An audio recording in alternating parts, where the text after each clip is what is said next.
Hello friends, welcome eight NS knowledge point. आज हम लोग इस वीडियो में हम लोग समझेंगे जो हमारे देश में जो काम करती हैं वो नवरत्न कंपनियां, और इसके साथ साथ है महारत्न, और फिर हो गया मिनी रत्न, और इसके अलावा जो कोर इंडस्ट्री जो होते हैं, तो इसके बारे में हम लोग समझेंगे।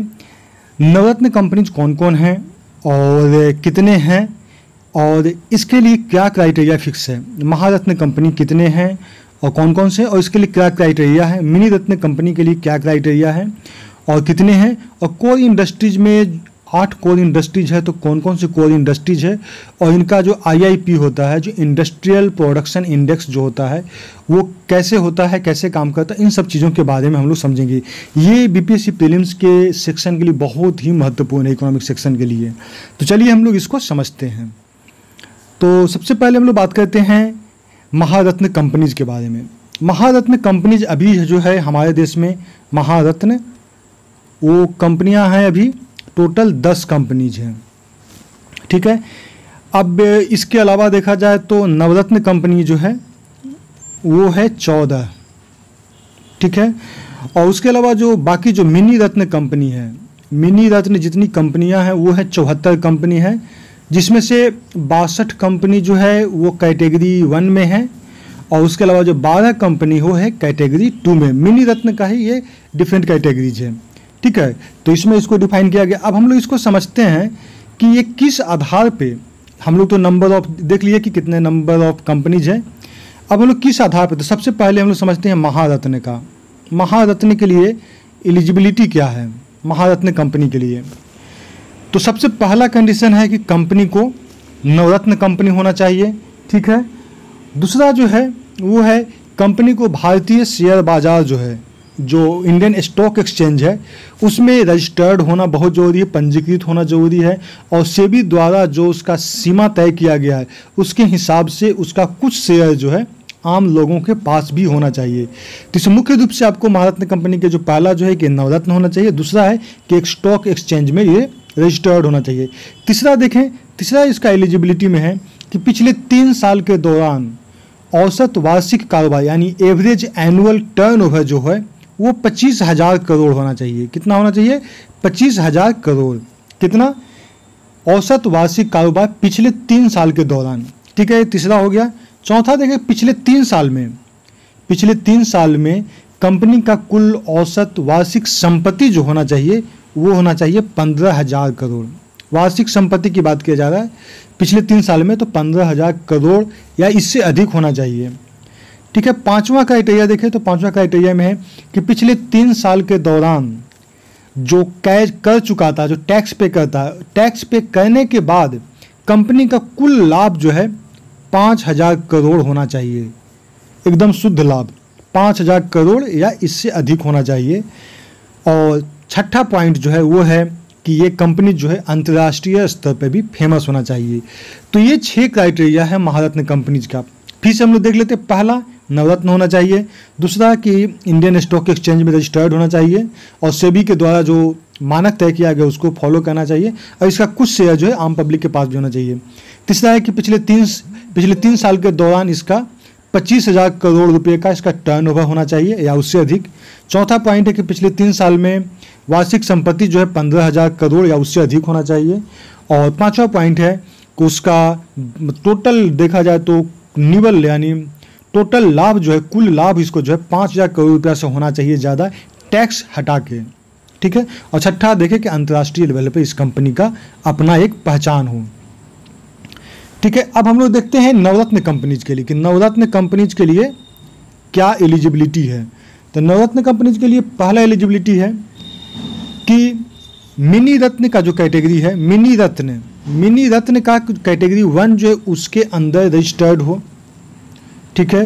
और पिछले 5 साल में, पिछले अगर 5 साल की बात किया जाए तो उसमें से 3 साल जो है उसको ए ग्रेड यानी सबसे एक्सीलेंट सर्विस का उसको दर्जा मिला, एक्सीलेंट सर्विस का उसको रेटिंग हासिल हो। तो पहला एलिजिबिलिटी है नवरत्न कंपनी के लिए। पहला एलिजिबिलिटी क्या है? मिनी रत्न कंपनी का कैटेगरी 1 में इसका रजिस्टर्ड होना चाहिए, ठीक है। और पिछले 5 साल में इस 3 साल जो है 5 साल के दौरान में 3 साल एक्सेलेंट इसका रेटिंग होना चाहिए। दूसरा देखें, दूसरा एक कंपनी का जो 6 प्रदर्शन मापदंड है उसमें से सभी में 60% या उससे ज़्यादा स्कोर होना चाहिए। जो कंपनी के जो 6 गो मापदंड है, मापदंड कौन हो गया? पहला हो गया प्रति शेयर कमाई, दूसरा है कंपनी का शुद्ध पूंजी और शुद्ध लाभ, तीसरा हो गया उत्पादन का कुल लागत के सापेक्ष मैन पावर, और चौथा हो गया ब्याज भुगतान के पहले लाभ और कुल बिक्री पे टैक्स, पांचवा हो गया मूल्य ह्रास के पहले कंपनी का लाभ, और छठा हो गया जिस क्षेत्र की कंपनी है उस कंपनी का प्रदर्शन मिनी रत्न कंपनी बनने के बाद में उसको पूरा करना पड़ता हो। तो ये सारे चीज़ हो गए नवरत्न का। अब हम लोग अगर बात करें मिनी रत्न कंपनीज के बारे में, मिनी रत्न,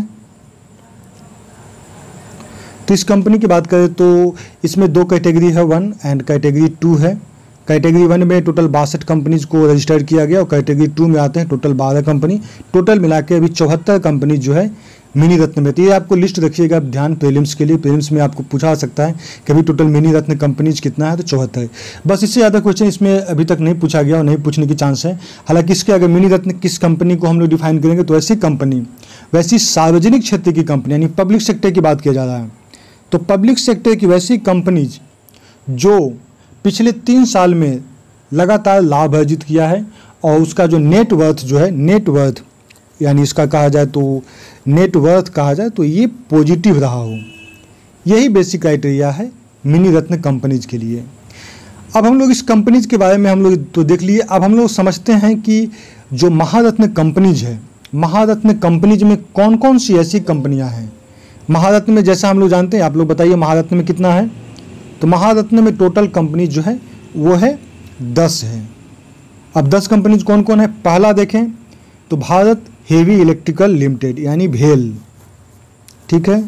दूसरा हो गया भारत पेट्रोलियम कॉर्पोरेशन लिमिटेड यानी IOCL। तीसरा हो गया कोल इंडिया लिमिटेड, ठीक है, कोल इंडिया लिमिटेड। चौथा हो गया गेल, और पांचवा हो गया गेल यानी gas Authority of India limited, और पांचवा हो गया हिंदुस्तान पेट्रोलियम कॉर्पोरेशन लिमिटेड यानी HPCL हो गया। छठा हो गया इंडियन ऑयल कॉर्पोरेशन लिमिटेड यानी IOCL। पहला जो सेकंड था भारतीय पेट्रोलियम कॉर्पोरेशन लिमिटेड यानी IPCL, तो IOCL और IPCL दोनों है, तो ध्यान में रखिएगा कि भेल, IOCL, CIL यानी कोल इंडिया लिमिटेड, गेल, HPCL और IPCL, ठीक है। इसके अलावा जो है NTPC भी इसमें है महारत्न में, NTPC हो गया। फिर हो गया ONGC oil and natural gas जो लिमिटेड है, ONGC, और उसके अलावा जो है PGCIL power grid corporation of India limited, PGCIL, और उसके अलावा फिर हो गया SAIL steel authority of India limited. तो ये 10 कंपनी है। फिर से एक बार देख लेते हैं 10 कंपनी जो महारत्न है, क्योंकि इसमें से पूछा जा सकता है कि ये कंपनी महारत्न है कि नहीं है। भेल, IOCL, कोल इंडिया लिमिटेड 3 गो हो गया, GAIL Gas Authority of India Limited, HPCL, IPCL 6 हो गया, NTPC 7, ONGC 8, PGCIL power grid और 9 हो गया, और SAIL steel authority of India, ये हो गया टोटल 10। तो इस प्रकार कहा जाए तो हमारे पास टोटल 10 महारत्न कंपनीज हैं। अब हम लोग बात करते हैं नवरत्न कंपनीज के बारे में कि नवरत्न कंपनीज कौन कौन है। नवरत्न में हम लोग जैसा कि हम लोग पहले बात कर चुके हैं कि नवरत्न में टोटल हमारे पास 14 कंपनीज है।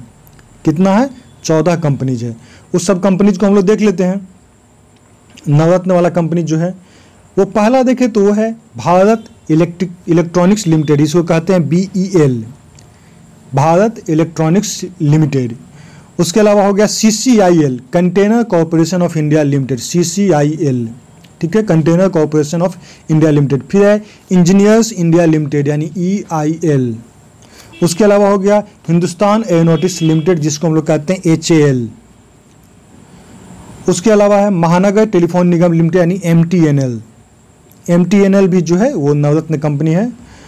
और नेशनल एल्युमिनियम कंपनी लिमिटेड जिसको हम लोग कहते हैं नाल्को, तो नाल्को भी जो है वो नवरत्न कंपनी है।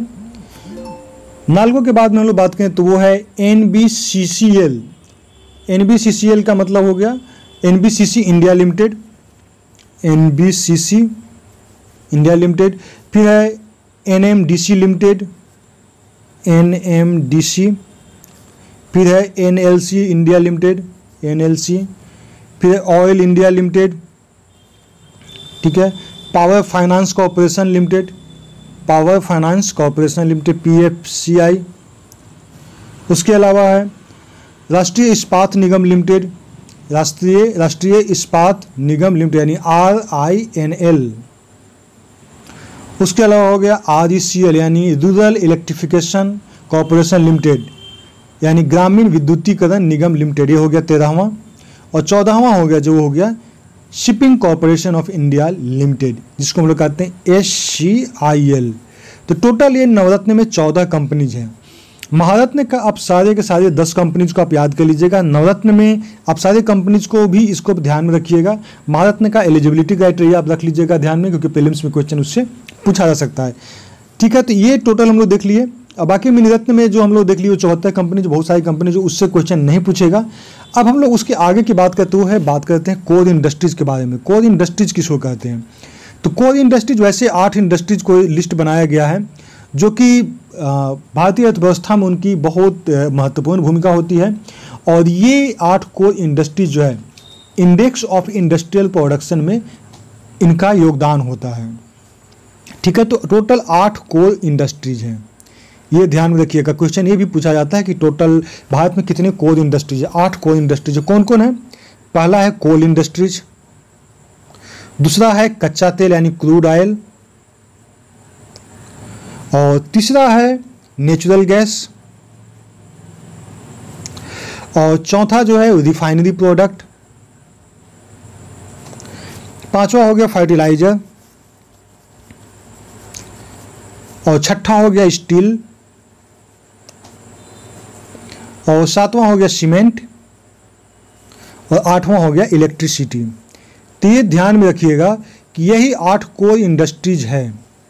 ये सबका नाम भी आप ध्यान में रखिए, इसको बार बार पढ़िएगा तब आपको याद आ जाएगा। कोयला, कच्चा तेल, प्राकृतिक गैस, रिफाइनरी प्रोडक्ट, और उसके अलावा हमारा जो हो गया फर्टिलाइजर्स खाद, फिर हो गया इस्पात स्टील, उसके बाद में हो गया सीमेंट और इलेक्ट्रिसिटी। ये 8 इंडस्ट्रीज मिलकर कोर इंडस्ट्रीज का निर्माण करते हैं, ठीक है। इसी को आधार पे जो ICI index of core industries ICI तैयार किया जाता है इस 8 कोर इंडस्ट्रीज को लेके। और इसके आधार पर जो इंडेक्स तैयार किया जाता है वो पहले 2004-05 इसका बेस ईयर था, अभी इसका बदल के कर दिया गया है 2011-12 बेस ईयर। तो इस चीज़ को आप लोग ध्यान में रखिएगा, क्योंकि क्वेश्चन पूछ सकता है कि अभी जो है जो इंडस्ट्रियल, इसको हम लोग कहते हैं ICI यानी इंडेक्स ऑफ कोर इंडस्ट्री, या फिर कह सकते हैं इंडेक्स ऑफ इंडस्ट्रियल प्रोडक्शन यानी IIP। तो बोलेगा कि इसमें जो IIP में है, इसमें जो 8 इंडस्ट्रीज है, तो इसका बेस ईयर कितना है? तो पहले जो था वो 2004-05 था, अभी इसका बेस ईयर जो है 2011-12, माने 2011-12 के आधार पे ही इस कंपनीज का ग्रोथ रेट देखा जाता है। IIP जो है अभी देखा जाए तो टोटल इंडस्ट्री में IIP index of industrial production जो है, अभी ये कंपनीज को मिला के जो कंबाइंड वेट है वो 40.27% है। ये आप ध्यान में रखिएगा, 40.27% है जो इंडेक्स ऑफ इंडस्ट्रियल प्रोडक्शन है 2011-12 बेस ईयर के आधार पे। अभी ये सब 8 कंपनीज को मिला के जो वेट है वो है 40.27%। इसको अब जो है IIP index of industrial production का जो निकाला जाता है, इंडेक्स किस आधार पर निकाला जाता है, इसके लिए जो टेक्निक अपनाया जाता है वो है लेस-पेयर्स फार्मूला। इसको ध्यान में रखिएगा, क्योंकि प्रीलिम्स में आजकल क्वेश्चन इस तरह का पूछ रहा है।